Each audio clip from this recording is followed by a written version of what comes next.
welcome back to the channel. My sister sent me a cool matcha cookie recipe the other day, and I thought it'd be perfect to use for St. Patrick's Day. I've been a fan of St. Patrick's Day for over 10 years now. I used to do Irish dance all the time, both performing and competing around the United States and qualifying for Worlds. And so during this time of year, every year, we would just be so busy with so many different performances around anywhere from senior homes to big event venues. So I've just come to love this holiday, even though it's a pretty minor one compared to the others in the year. I have my green sweater on to commemorate St. Patrick's Day, and I'm just going to attempt to bake these matcha cookies today because I have matcha powder that is about to expire. So we really got to use that, and I'm going to capitalize on this time of year for using that. And also, I'm obsessed with matcha. If you ever go to Caribou Coffee, be sure to get the matcha tea with bubbles. You will thank me later. That is my favorite drink there, and I get it all the time. So without further ado, let's go ahead and get into this video. I'm going to put my hair up so that it is not in the way of this baking time. And now we're ready to go. I should mention too, the recipe will be in the description down below. So if you're interested in seeing the recipe for this, definitely check it out. I'm just going to be kind of attempting to make a video form of my attempt to make it. So it's not exactly the recipe, as I am using cups instead of grams as the recipe has, but I am American and I don't really have a scale that can do grams, so that's what I'm doing right now. So the recipe calls for 200 grams of flour, so that's about a cup and a half.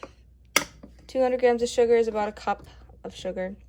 1 egg, a stick of butter, a full stick of butter. Sorry, this is Trader Joe's, so it looks small, but half a cup of butter. 1 teaspoon of vanilla extract and the matcha powder. Half a teaspoon of salt, baking soda, baking powder. So I have everything laid out how I need it, and that makes it a lot easier for me to bake. And it's a tablespoon of matcha, so I'll mix that up like I did. So we're gonna take our butter out and put it into this bowl here. Then it says to melt it till it's not liquidy, because you don't want it just to be softened basically. I'm gonna put it in the microwave for probably 20 seconds to start. Okay, it's melted.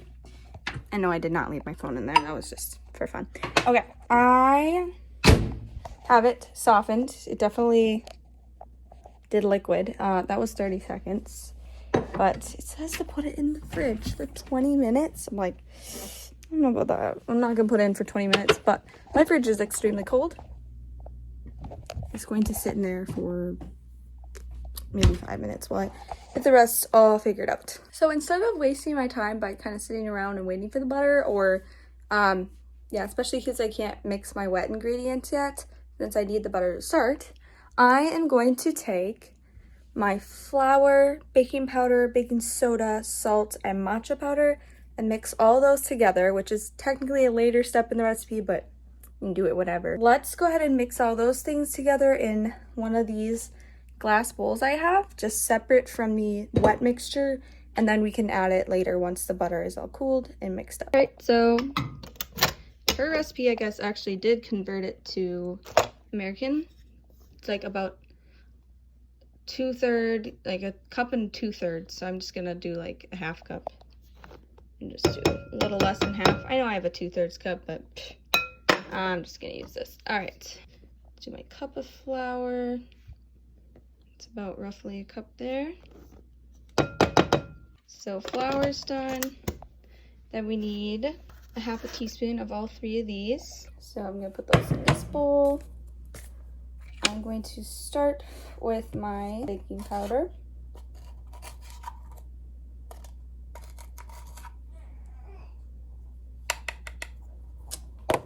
Then move on to my baking soda. Baking soda has a lot of little chunks in it, so just to make sure all those chunks aren't in there, because I don't know if you've ever had a bite of baking soda because someone didn't sift it. It's pretty bad. That's my way of sifting it, shoving it against the side of the wall. Half a teaspoon of that.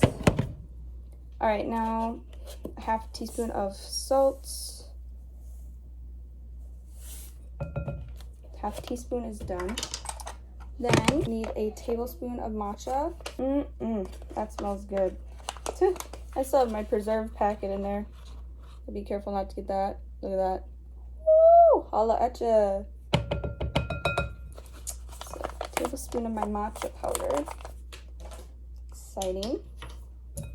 Then we're just going to use a fork to simply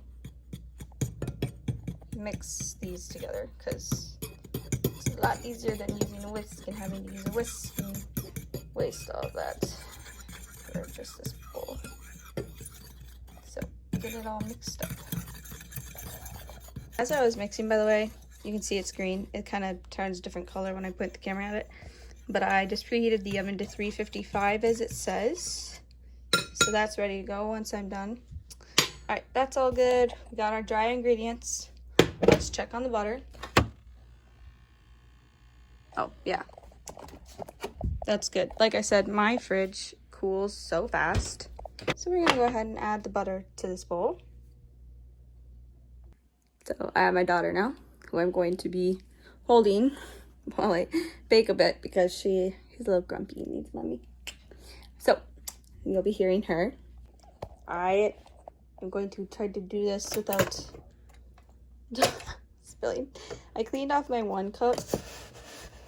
So I'm going to put the cup of sugar in with the butter.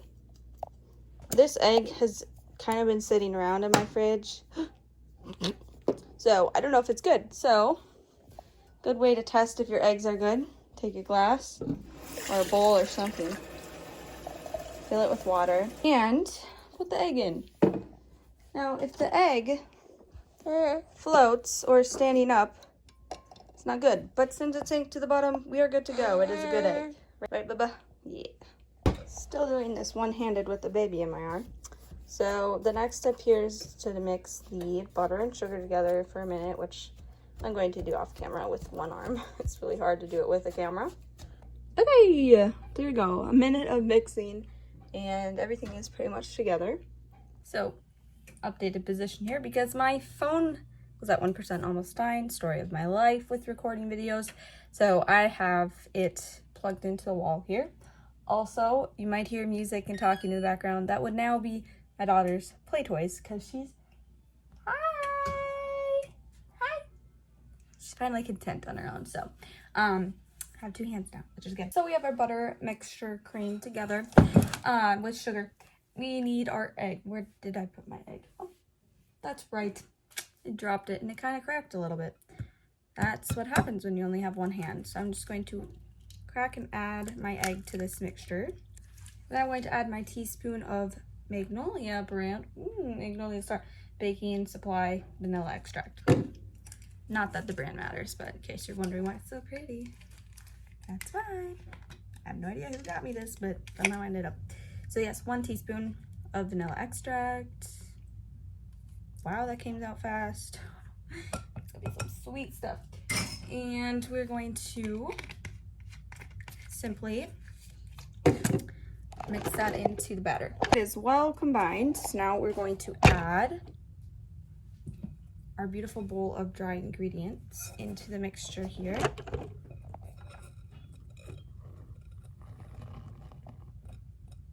I'm going to mix that until that is well combined. So this is almost done. A little bit of a hack I do. If there's like powdery dust, that's just not mixing into your mixture. And you need it to mix in, and there's like not enough doughiness to it. I just add a little splash of water, and that tends to help get it all together. So now my mixture is beautiful. Present to you a beautiful mixture of matcha. Totally matches my outfit. All I have to do is get it on a lined baking sheet of paper by scooping it with a scoopy cookie dough scooper.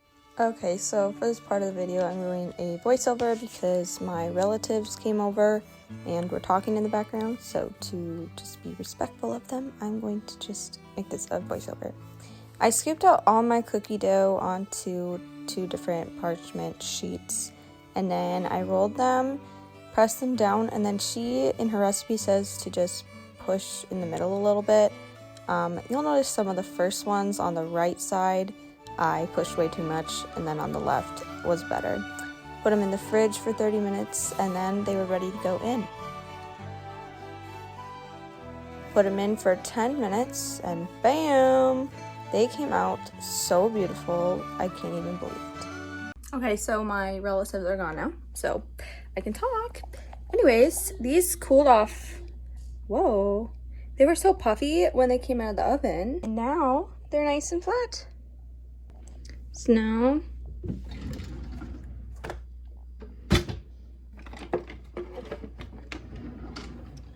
I'm just gonna take these off of here and transfer it to this. I didn't see why she said to not do that many in one batch, is because they definitely like squished into each other. But I'm gonna taste this.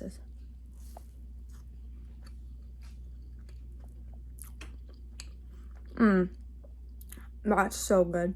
I will say though, the matcha is subtle. I might add more next time.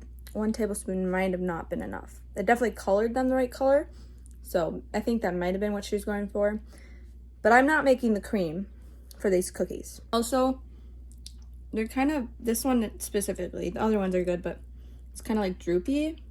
I think I could have cooked it the extra minute or 2, especially if I put this many on versus just 6 instead of 11. That could be why mine are kind of like squishy, but they're really good, so I'm not gonna complain. I'm pretty sure they're well enough cooked. It's better than raw cookie dough. It's good. Her recipe says it makes 11. However, mine makes 21. I use a smaller scoop though, so that's probably why. These are my last batch, which is the first batch I roll out, which you can see. I did the thumbprint like an indent. I guess it was more of like a subtle one she was looking for, so don't do what I did with those. These ones I actually did the same as those two. They turned out perfect. No weird thumbprints. Here's the last batch. Just came out of the oven. Well guys, thanks for watching the cooking show. Sort of cooking show. I hope you liked it. I'm gonna add a little sprinkle of matcha, I think, on these, and that will complete my cookies. You like this? See? Oh, you can't eat those. Thanks for watching. Tune in for more videos by subscribing, and like this video if it was helpful or funny to you. All right, have a great day, everyone. Bye.